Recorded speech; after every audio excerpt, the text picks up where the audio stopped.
Hi. So in my last newsletter, I explored the cost of employee disengagement.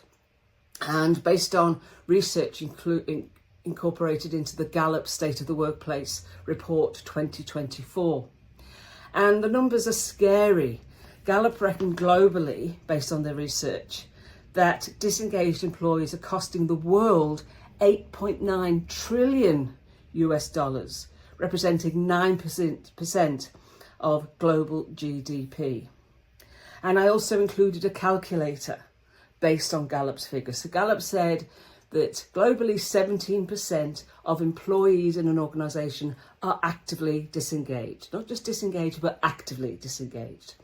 And they reckon that a disengaged employee, or that actively disengaged employee, is costing the organisation 18% of the annual salary.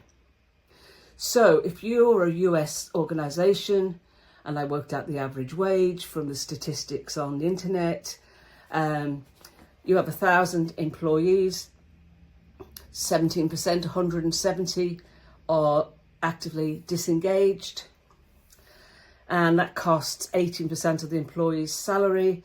So the total cost per year to you, a US organisation with 1,000 employees, based on the Gallup figures, it's costing you in disengagement $1,818,741. $1,818,741 US. Can you afford not to address it?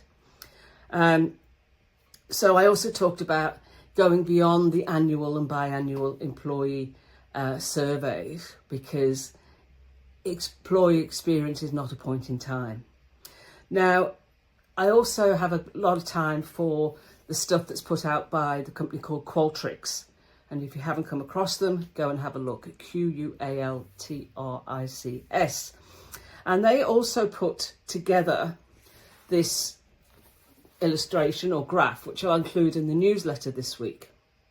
So down the right-hand side, they have the 5 things they believe you should measure to understand the employee experience.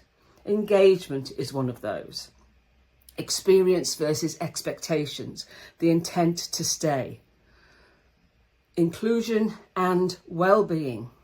And they also determined the 20 drivers of employee experience. And I want to pick this week 2 of those. The 2 I'm going to talk about are trust, authority, and empowerment. Now, every organisation is different, I get that, but from what I am seeing and my experience, if you were to look at those 20 and say, well, which one should I start with? I'm giving you my top 5. So I'll talk about 2 this week, and then in the next videos and newsletter, I'll talk about another 3.